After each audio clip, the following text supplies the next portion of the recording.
Bapak Ibu, sahabat Galilea yang diberkati oleh Tuhan Yesus. Saudara, konsep puasa sudah dikenal sejak zaman permulaan sejarah manusia. Sekitar tahun 193 Masehi, bangsa Romawi kuno berpuasa selama setahun penuh dalam setiap 5 tahunan untuk menghormati dewa Osiris. Bangsa Phoenix di Mesir, mereka berpuasa untuk menghormati Dewi Isis. Dewi Isis adalah Dewi Mesir kuno yang digambarkan sebagai perempuan yang memakai mahkota berbentuk tahta dan kadang-kadang diberi sayap seperti burung. Bagi bangsa Yunani kuno, puasa merupakan persiapan awal menghadapi peperangan. Dan bagi bangsa Cina kuno, puasa termasuk salah satu ajaran Buddha dalam rangka menyucikan diri. Dan tujuan mereka berpuasa untuk mencapai keagungan spiritual. Saudara, umat Muslim seringkali berkata orang Kristen bukan pengikut sejati Nabi Isa Al-Masih sebab mereka tidak berpuasa. Saya mau tegaskan pada saat ini bahwa Islam dan Kristen mempunyai ajaran yang berbeda soal puasa. Pertama, umat Kristen tidak pernah diwajibkan berpuasa seperti yang diajarkan oleh Islam. Yang kedua, puasa dalam Islam sepertinya memindahkan jam makan dari pagi sore menjadi sore ke subuh. Dan yang ketiga, umat Islam ketika puasa mereka lebih menonjolkan aktivitas lahiriah atau ibadah jasadiah. Nah, apa itu puasa? Saudara, puasa menurut Kamus Besar Bahasa Indonesia adalah menghindari makan, minum, dan sebagainya dengan sengaja, terutama bertalian dengan keagamaan. Dalam bahasa Arab adalah saum dan siam. Kata saum berarti untuk menjauhkan diri dari sesuatu atau menahan diri. Puasa sudah dikenal dalam tradisi Kristen sejak awal, saudara. Puasa di dalam kekristenan ini berakar dari tradisi Yudaisme. Di dalam Alkitab ini yang menjadi dasar iman Kristen, tidak ada perintah wajib berpuasa dari Allah. Berpuasa dalam Alkitab tidak ada hubungannya dengan pengajaran tentang masuk surga atau tidak masuk surga. Berpuasa di dalam kekristenan bukan untuk memperbanyak amal ibadah supaya nanti masuk surga. Bukan seperti itu. Tujuan orang Kristen berpuasa adalah memperoleh belas kasihan Tuhan mengenai pergumulan atau masalah yang dihadapi dan juga untuk membangun hubungan yang lebih intim dengan Sang Pencipta. Berbeda dengan umat Islam, puasa adalah perintah dari Allah dan wajib hukumnya. Seperti yang tertulis dalam surat 2 atau Al-Baqarah ayat 183 bunyinya begini. Ya ayyuhallazina amanu kutiba alaikumus syiyam kama kutiba alal ladzina min qablikum la'allakum tattaqun. Hai orang-orang yang beriman, diwajibkan atas kamu berpuasa sebagaimana diwajibkan atas orang-orang sebelum kamu agar kamu bertakwa. Nah, yang menjadi pertanyaan adalah siapakah sebenarnya yang berbicara pada ayat tersebut? Benarkah Allah atau Elohim atau yang disembah oleh Abraham, Ishak, dan Yakub yang mewajibkan umat Yahudi dan Nasrani untuk berpuasa, sebab kalimat di dalam Quran 2:183 itu sebagaimana diwajibkan ke atas umat yang sebelum kamu. Jadi puasa itu menurut Quran telah diwajibkan atas orang-orang sebelum Islam. Nah, mari kita lihat. Berpuasa dalam Alkitab seringkali dilakukan karena adanya pergumulan hidup atau masalah besar yang sedang menimpa umat Tuhan, baik secara pribadi maupun masalah nasional bagi bangsa Yahudi. Berpuasa merupakan pernyataan sikap dan tindakan merendahkan diri di hadapannya bahwa kita tidak mampu menghadapi persoalan hidup tanpa pertolongan Tuhan. Dalam Perjanjian Lama, kita bisa menemukan orang-orang yang berpuasa seperti Musa. Musa melakukan puasa 40 hari, 40 malam, tidak makan dan tidak minum. Itu tercatat dalam Keluaran 34 ayat 28. Daud tidak makan dan semalaman berbaring di tanah. Itu puasa yang dilakukan oleh Daud.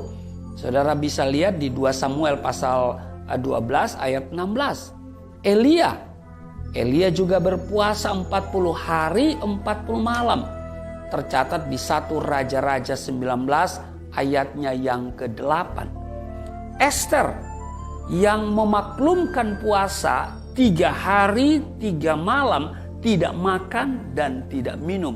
Itu terdapat dalam kitab Esther 4 ayat 16. Dan sampai hari ini kita kenal ada puasa Esther. Ayub juga berpuasa 7 hari 7 malam tidak bersuara. Jadi dia tidak bersuara, saudara ya. Ayub pasal 2 ayatnya yang ke-13. Daniel 10 hari hanya makan sayur dan minum air putih. Ini puasa Daniel. Saudara bisa lihat di Daniel 1 ayat 12. Doa dan puasa di dalam Daniel 9 ayat 3 ini juga dilakukan. Kemudian dia berkabung selama 21 hari. Kalau kita lihat di Daniel 10 ayatnya yang kedua. Nah, Yunus juga berpuasa, saudara, 3 hari 3 malam dalam perut ikan. Ya, kita lihat di Yunus 1 ayat 17. Niniwe itu berpuasa 40 hari 40 malam, tidak makan, tidak minum, dan tidak berbuat jahat. Bahkan bukan cuman manusia yang diperintahkan berpuasa oleh raja, tetapi juga itu binatang-binatang juga. Itu sudah bisa lihat di Yunus pasal 3 ayat 7. Ahab, raja orang Samaria, dia berpuasa. Raja Yosafat atau Raja Yehuda berpuasa. Ezra juga berpuasa. Nehemia, ada Zakaria, ada orang-orang Israel dan rakyat yang datang ke Yerusalem. Tetapi saudara, kemudian hari Allah mengkritik puasa umatnya. Di dalam Yesaya pasalnya yang ke-58, ya, kita lihat di Yesaya 58 ya, pada ayatnya yang ke-3 dan ayatnya yang ke-4 dikatakan begini. Ya. Mengapa kami berpuasa dan engkau tidak memperhatikan juga? Mengapa kami merendahkan diri dan engkau tidak mengindahkannya juga? Sesungguhnya pada hari puasamu engkau masih tetap mengurus urusanmu dan kamu mendesak-desak semua buruhmu. Ayat 4, sesungguhnya kamu berpuasa sambil berbantah dan berkelahi serta memukul dengan tinju dengan tidak semena-mena. Dengan caramu berpuasa seperti sekarang ini, suaramu tidak akan didengar di tempat tinggi. Ini kritikan Allah terhadap puasa yang dilakukan oleh umatnya. Juga kalau kita lihat di Zakaria pasalnya yang ke-7, ya, kitab Zakaria pasalnya yang ke-7 pada ayatnya yang ke-5 dikatakan begini, saudara, ya. Katakanlah kepada seluruh rakyat negeri dan kepada para imam demikian. Ketika kamu berpuasa dan meratap dalam bulan yang ke-5 dan yang ke-7 selama 70 tahun ini, adakah kamu sungguh-sungguh berpuasa untuk aku? Jadi Tuhan bertanya, adakah kamu sungguh-sungguh berpuasa untuk aku? Nah, ini kritikan Allah terhadap puasa yang dilakukan oleh umatnya. Nah, orang yang berpuasa dalam perjanjian baru, kalau tadi perjanjian lama, sekarang kita lihat perjanjian baru. Tentu tokoh perjanjian baru yang pertama Yesus Kristus. Yesus Kristus itu berpuasa 40 hari, 40 malam tidak makan. Saudara lihat di dalam Matius pasal 4 ayatnya yang kedua. Yohanes Pembaptis juga berpuasa tidak makan dan tidak minum. Itu tercatat dalam Matius pasal 11 ayatnya yang ke-18. Rasul Paulus 3 hari 3 malam tidak makan, tidak minum, dan tidak melihat. Kisah Rasul 9 ayat yang ke-9. Hana, Nabiah, janda dan sudah lanjut umurnya, juga berpuasa. Kalau kita lihat dalam Lukas pasal 2 ayat 36 sampai dengan 2 ayat 36 dan 37. Orang-orang Farisi, mereka berpuasa juga, saudara.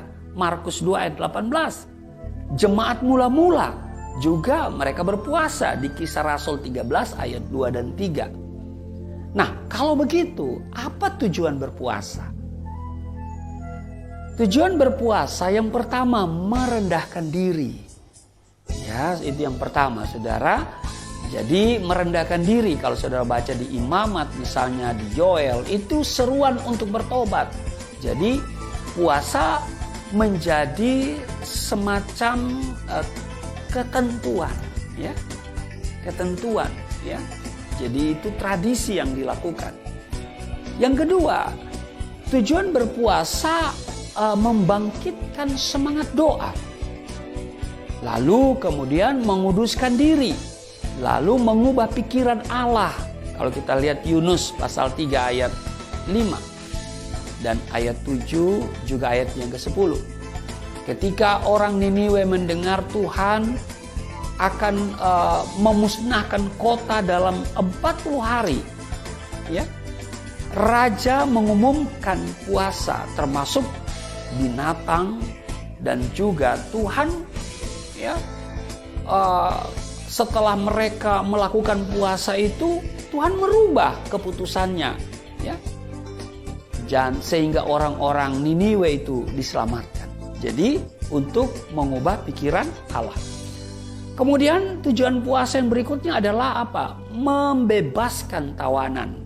Yesaya 58 ayatnya yang ke-6. Kemudian mendapatkan pewahyuan. Misalnya Daniel pasal yang ke-9. Ya. Juga menguasai tubuh. Ya, jadi puasa itu untuk menguasai tubuh. 1 Korintus 9 ayat 27. Lalu puasa itu juga untuk mengusir kuasa setan. Matius 17 ayat 21. Lalu juga sama seperti Daniel mendapatkan pewahyuan, ya, Musa berpuasa, ya, tidak makan dan tidak minum selama 40 hari, ya, 40 malam bersama Tuhan sebelum dia menulis 10 perintah Allah. Ya, itu tertulis dalam Keluaran pasal 34 ayat yang ke-28. Lalu tujuan puasa yang berikutnya adalah apa? Mendatangkan pertolongan Tuhan dan kemenangan. Pada zaman pemerintah Yosafat, kalau saudara baca di 2 Tawarik pasal 20, saudara, Yosafat memerintahkan untuk berpuasa. Karena apa? Untuk mendapatkan pertolongan Tuhan. Ya, kalau kita lihat di 2 Raja-Raja, ya, coba kita lihat sebentar. 2 Raja-Raja pasalnya yang ke-20, ya. 2 Raja-Raja pasal 20, ya saudara lihat di sana, ya kemenangan atas Moab dan Amon akhir pemerintahan Yosafat. Ya, saudara baca keseluruhan ayat ini, saudara mendapatkan bahwa Yosafat bersama-sama pasukan orang. Setelah itu Bani Moab dan Bani Amon datang berperang melawan Yosafat bersama-sama sepasukan orang Meunim. Datanglah orang memberitahukan Yosafat, suatu laskar yang besar datang dari seberang laut Asin, dari Edom, menyerang tuanku. Sekarang mereka di Haseson Tamar, yakni En-Gedi. Yosafat menjadi takut, lalu mengambil keputusan untuk mencari Tuhan. Ia menyerukan kepada seluruh Yehuda supaya berpuasa. Jadi bukan Tuhan yang memerintahkan mereka berpuasa, tapi inisiatif dari Yosafat. Untuk apa? Untuk mendapatkan pertolongan Tuhan. Jadi saudara berpuasa, ya tujuannya adalah untuk mendapatkan pertolongan Tuhan dan kemenangan. Ya. Nah, juga berpuasa untuk penggenapan janji Tuhan. Daniel dengan mempelajari nubuat Yeremia, sudah lihat di Yeremia pasal 29 ayat 10, ia sadar bahwa janji Tuhan untuk membawa orang Israel keluar dari Babel sudah dekat. Mereka sudah mendekati 70 tahun di Babel, dan maka ia berdoa sambil berpuasa, gitu ya. Daniel dia berdoa sambil berpuasa. Daniel selalu berdoa dan berpuasa untuk pemulihan Israel. Daniel berdoa dan berpuasa untuk penggenapan janji Tuhan. Itu dalam Daniel pasalnya yang ke-6. Nah, waktu Daniel baru sampai di Babylon, dia masih muda. Dan dia berdoa dan berpuasa agar Tuhan menjamah hati Nebukadnezar. Mendekati akhir hidupnya, doa Daniel membuka jalan untuk pemulihan Israel. Ya, tentu doa dan puasa. Dengan demikian berarti puasa sangat berguna. Untuk apa? Untuk mendisiplinkan dan membangun rohani kita. Berguna saudara, ya. Jadi ada puasa di dalam perjanjian lama, di dalam perjanjian baru. Tapi ingat, bukan sebuah kewajiban. Dan tidak ada hubungannya dengan pengajaran masuk surga atau tidak masuk surga. Nah, bagaimana seharusnya kita sebagai orang Kristen, orang percaya berpuasa? Saudara, Tuhan Yesus memberikan pengajaran sekaligus meluruskan cara puasa yang benar dan yang berkenan kepadanya. Mari kita lihat di dalam Matius. Matius pasalnya yang ke-6 dikatakan pada ayatnya yang ke-16, ya, hal berpuasa, perhatikan, dan apabila kamu berpuasa. Jadi apabila, ya, berarti sebuah tradisi yang sudah dilakukan, bukan sebuah kewajiban, ya. Apabila kamu berpuasa, janganlah muram mukamu seperti orang munafik. Mereka mengubah air mukanya supaya orang melihat bahwa mereka sedang berpuasa. Aku berkata kepadamu, sesungguhnya mereka sudah mendapat upahnya. Ayat 17, tetapi apabila engkau berpuasa, minyakilah kepalamu dan cucilah mukamu. Ayat 18, supaya jangan dilihat oleh orang bahwa engkau sedang berpuasa, melainkan hanya oleh Bapamu yang ada di tempat tersembunyi.